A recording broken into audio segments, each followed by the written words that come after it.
Bismillahirrahmanirrahim.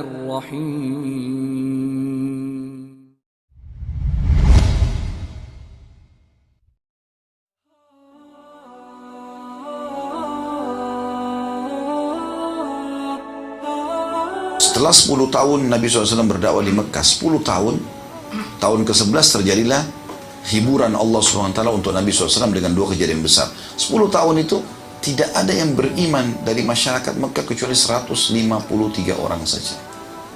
10 tahun itu bukan waktu yang pendek. Karena orang Quraisy betul-betul mengisolasi, tidak boleh sama sekali orang interaksi dengan kaum muslimin. Kalau ada orang luar datang tanya, digebukin. Kalau orang dalam di Mekah dikasih hadiah kalau ada yang menyiksa umat Islam, mencaci maki mereka. Orang Islam kalau jalan di Mekah teman-teman boleh digebukin, boleh diambil hartanya, boleh dibunuh, nggak ada hukuman. Jadi luar biasa terisolasi. Maka Nabi SAW manusiawi, beliau merasa sedih, ingin berdakwah. Gimana caranya sampaikan agama Allah ini? Maka beliau pergi ke kota Taif, ditolak juga di kota Taif, bahkan dilempari dengan batu, gitu kan? Maka Nabi SAW sudah nggak tahu harus buat apa. Beliau dulu di bawah sebuah pohon lalu beliau mengatakan, wahai Tuhanku, ya, sesungguhnya kemana arah hidupku? Kepada masa depan yang tidak jelaskah? Atau ke tangan musuh yang akan memberhentikan dakwah ini atau menyiksaku? Gitu. Tapi ketahuilah wahai Tuhanku, kalau kau tidak marah padaku, tidak murka, aku tidak akan peduli. Pokoknya aku akan berdakwah sampai mati, gitu kan? Maka Allah Subhanahu wa ta'ala menghibur Nabi Muhammad SAW setelah 10 tahun berdakwah begitu, kau nggak usah khawatir, agamaku ini akan tersebar, gitu kan? Ini prosesnya saja. Untuk membuktikan itu, Allah memperlihatkan Nabi SAW makhluknya yang lain. Pada saat itu terjadilah kasus Isra dan Mi'raj. Nabi SAW melihat makhluk Allah yang mulia, para malaikat, dan seluruh jumlahnya berlipat-lipat ganda dari jumlah manusia. Semuanya mengakui kalau Nabi Muhammad SAW adalah Nabi.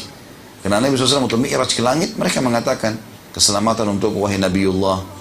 Kemudian dia bertemu dengan di setiap langit nabi-nabi, gitu kan? Dan semua nabi-nabi ini menyambutnya, selamat datang wahai Nabi yang saleh. Kecuali Ibrahim AS mengatakan selamat datang wahai Nabi saleh dan anak yang saleh, karena keturunan Nabi Ibrahim AS. Maka beliau melihat kerajaan langit yang luar biasa. Maka otomatis kalau sudah lihat langit, bumi jadi kecil, bukan cuma Mekah. Maka terhiburlah Nabi SAW dengan kasus Isra dan Mi'raj itu.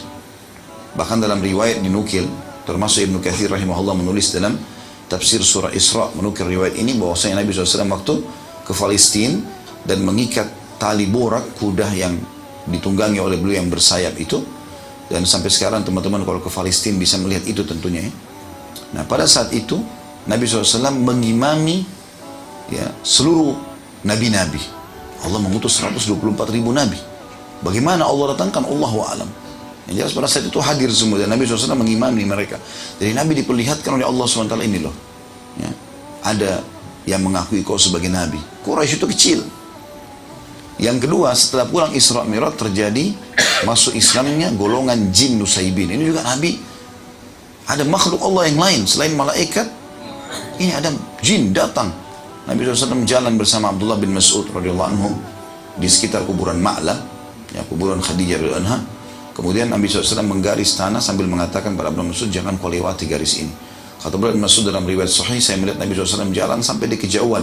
Kemudian beliau dikerumuni oleh laki-laki yang kepala mereka seperti kendi-kendi dan menggunakan baju putih. Para jin-jin yang datang, gitu kan. Dan saya waktu itu khawatir, ingin berdiri menolong Nabi. Nabi kasih isyarat dengan tongkatnya dari jauh, suruh duduk. Maka saya pun duduk. Dan saya melihat Nabi SAW mengatur mereka dengan tongkat beliau. Lalu Nabi SAW membacakan ayat Al-Quran. Setelah itu mereka bubar semua. Lalu kemudian Nabi SAW balik lalu mengatakan, hai Abdullah bin Mas'ud, itu saudara-saudaramu dari jin yang telah beriman kepada risalah ini. Dan ketahuilah kalau kau lewat satu langkah dari garis ini, mereka akan membunuhmu. Gitu kan? Tapi di sini Nabi SAW diperlihatkan oleh Allah SWT, ternyata hampir seluruh, bukan hampir, memang makhluk-makhluk ini, itu umumnya semua mengetahui Nabi SAW. Bahkan sebagai Rasul maksudnya. Nabi SAW setelah ya, terputus wahyu 6 bulan, setelah terima di Gua Hira, Iqra bismi rabbikal ladzi khalaq, 6 bulan setelah itu wahyu nggak ada. Karena Nabi SAW ketakutan sekali pada saat sampai turun surah Al-Muzammil, Al-Muddathir, orang yang berselimut segala macam disuruh Allah SWT bangun. Ketakutan luar biasa. Tapi selama 6 bulan ini adalah menghilangkan rasa takut Nabi SAW dan ada rindu ingin bertemu lagi dengan Jibril agar bisa menerima wahyu. Karena Jibril datang dalam poster aslinya malaikat. Kata Nabi SAW, aku diperlihatkan Allah Jibril dengan poster aslinya malaikat, dimanapun mataku memandang langit, di sana badan Jibril memenuhi langit. Dan Allah karunia Allah karunia Jibril 600 ekor sayap. Kalau satu sayapnya dikebaskan bumi ini, maka akan hancur bumi ini. Maka Nabi SAW waktu itu, setelah 6 bulan, beliau ketemu Jibril lagi. Lalu beliau mengatakan, hai Jibril, saya pernah waktu lewat ke Gua Hira itu, waktu awal 6 bulan yang lalu ini, ada saya dengar orang mengatakan, Assalamualaikum ya Rasulullah.